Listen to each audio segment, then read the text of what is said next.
Hello everybody. Today's tutorial introduces the new Sonatest software UTmap. UTmap is part of the newly released Sonatest solution for composite inspection. This solution package is made of three main components: the RSflite linear array acquisition unit, the Wheel Probe 2 and the UTmap software.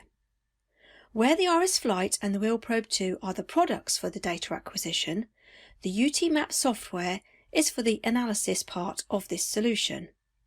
The software has been specifically designed for the RSflite product line. However, it is not exclusive to this product line and is compatible with other Sonatest equipment. Now let's start with the software presentation. This is the welcome screen of UTmap. The grey area in the middle is called the T-scan construction area. This is the main analysis window for this application. On the right, you can see the cursor measurement information window. Directly under it, there is a list of extracted C-scans and the defect dimension criteria section. Finally, under the T-scan window, there is an annotation table. Let's start with the analysis. I'm now going to open some UT files previously recorded with a Wheel Probe 2 and an RSflite unit. As you can see, the selected file has been added to the next current T-scan view. There are two important analysis steps to achieve a complete analysis in this software. First, the C-scan analysis and then the T-scan analysis. For the C-scan part, the analysis stays more or less the same as in UT Studio. You play with the extracting gate position and level in order to extract the wanted information. And like UT Studio, you can still have access to the soft gain feature in order to adjust your sensitivity after the acquisition.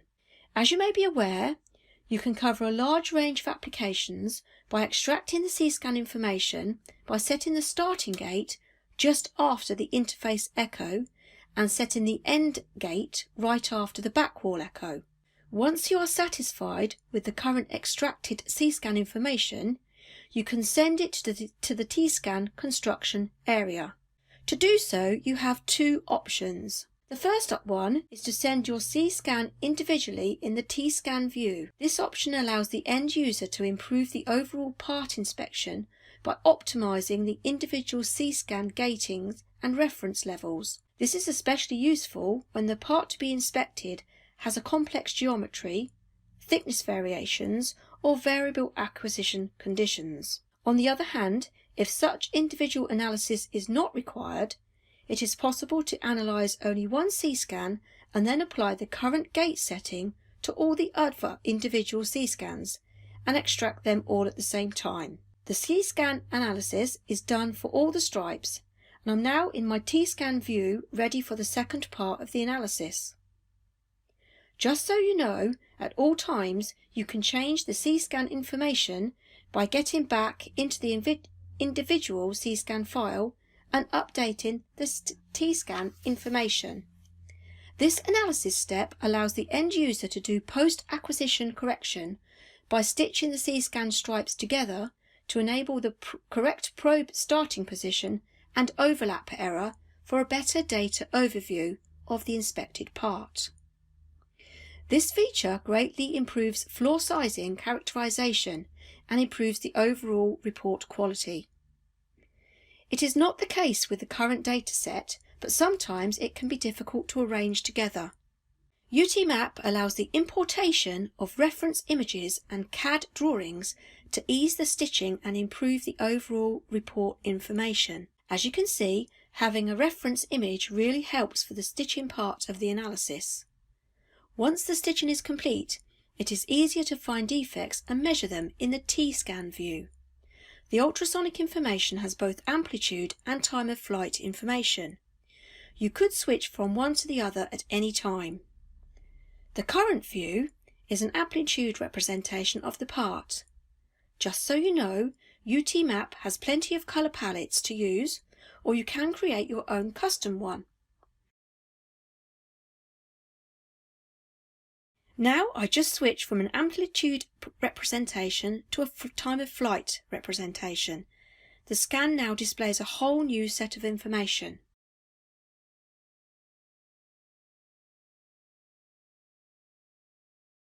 I'm now going to measure one defect in this scan using the UTmap annotation feature. To do so, we need to add an annotation into the T-scan. Then we need to position the box on the chosen defect. Finally, we need to set the defect dimension criteria used in the algorithm to measure the defect. All the defect measurements are written in the annotated table under the T-scan construction area.